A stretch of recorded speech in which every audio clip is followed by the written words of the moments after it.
Hi friends, இன்றைக்கி நம்ம பார்க்க போகிற ரெசிபி வந்து ஒரு சிறுதானியத்தை வச்சு வெந்தய பூண்டு கஞ்சி தான் பார்க்க போகிறோம். அதுக்கு என்னென்ன இன்க்ரீடியன்ட்ஸ்ன்றதை நான் சொல்லிடுறேன். நான் வந்து இங்கே சாமையும் ஒரு 2 ஸ்பூன் வந்து பாசிப்பருப்பு கலந்து நல்லா வாஷ் பண்ணிவிட்டு எடுத்து வச்சுருக்கேன்.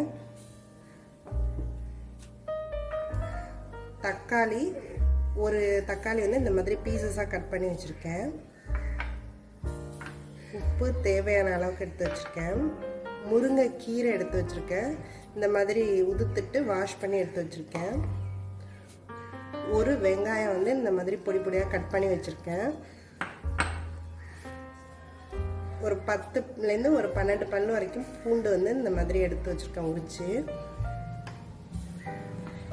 வெந்தயம் வந்து ஒரு 1 hour கிட்ட நான் இதை நல்லா ஊற வச்சுருக்கேன். வெந்தயம் இது வந்து ஒரு 2 ஸ்பூன் வெந்தயம் நான் எடுத்திருக்கேன். காரத்துக்கு வந்து நான் ஒரே ஒரு பச்சை மிளகா தான் எடுத்திருக்கேன். இது ரொம்ப காரமாக இருக்குன்றதுனால எனக்கு இது போதும். இது நம்மளோட விஷ் தான், எவ்வளோ காரம் வேணுமோ அதை வந்து அப்படியே எடுத்துக்கலாம். தேங்காய் பூ வந்து கொஞ்சமாக எடுத்து ஒரு 2 ஸ்பூன் வந்து தேங்காய் பூ எடுத்து வச்சுருக்கேன். இது எப்படி பண்ணலான்றதை இப்போ பார்த்துடலாம்.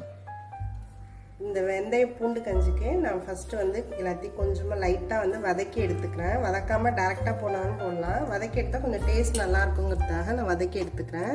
அதுக்கு எண்ணெயை காய வச்சுருக்கேன். இதில் வந்து ஆனியன் சேர்த்துக்கிறேன். இந்த வெங்காயம் வதங்குற அளவுக்கு நான் முதல்ல சால்ட் போட்டுக்கிறேன்.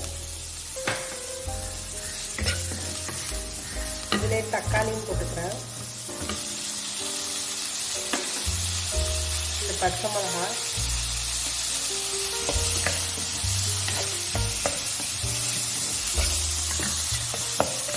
பூண்டு போட்டுக்கிறேன்.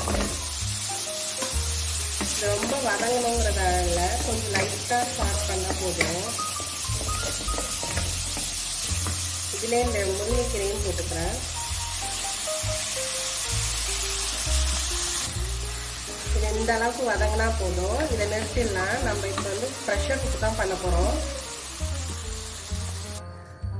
இந்த வெந்தய கஞ்சிக்கு வந்து நான் ஃபஸ்ட்டு இந்த சிறுதானியத்தை இதில் இது பண்ணிக்கிறேன். இதுக்கு வந்து நான் வந்து 1 கப்புக்கு 3லேருந்து 4 வரைக்கும் தண்ணி ஊற்றலாம். வெந்தயத்தையும் ஆட் பண்ணிக்கிறேன்.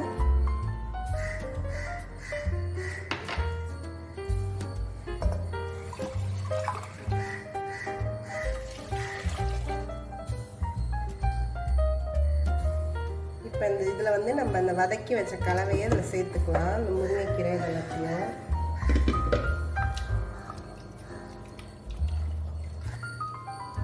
இதில் நான் வந்து இது மொத்தத்துக்கு தேவையான அளவுக்கு சால்ட் இதில் சேர்த்துக்கிறேன். இதை வந்து நல்லா ஒரு விசில் வர வரைக்கும் நான் இதை ப்ரெஷர் குக் பண்ணி எடுத்துக்க போகிறேன்.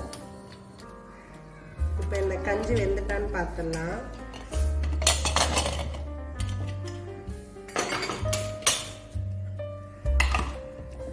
இது நல்லா வெந்து குழம்பு வந்துருச்சு. இது கரெக்டான ஸ்டேஜ் தான். இதுலேயே வந்து நம்ம இப்போ இந்த தேங்காவை ஆட் பண்ணிக்கலாம்.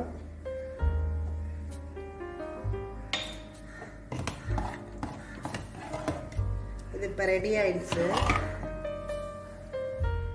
இந்த சிறுதானிய கஞ்சி சாமையில் பண்ண வெந்தய பூண்டு கஞ்சி ரெடி ஆயிடுச்சு. இதை நீங்களும் ட்ரை பண்ணி பாருங்கள். இது வந்து குடல் புண்ணு, வாய் புண்ணு எல்லாத்தையும் ஹீல் பண்ணும். இதில் வந்து நம்ம தேங்காய், பாசிப்பருப்பு இதெல்லாம் போட்டுருக்குது. நல்லா குளிர்ச்சியும் உடம்பு நல்லா கூலாகவும் வைக்கும். இது நல்லா ஒரு ஹெல்த்தியான பிரேக்ஃபாஸ்ட்டாக இருக்கும். இது நீங்களும் ட்ரை பண்ணி பாருங்கள். என்னோடய வீடியோஸ் எல்லாத்தையும் பாருங்கள். உங்களுக்கு பிடிச்சிருந்தா எங்கள் சேனலை சப்ஸ்கிரைப் பண்ணுங்கள். தேங்க்யூ ஃபார் வாட்சிங்.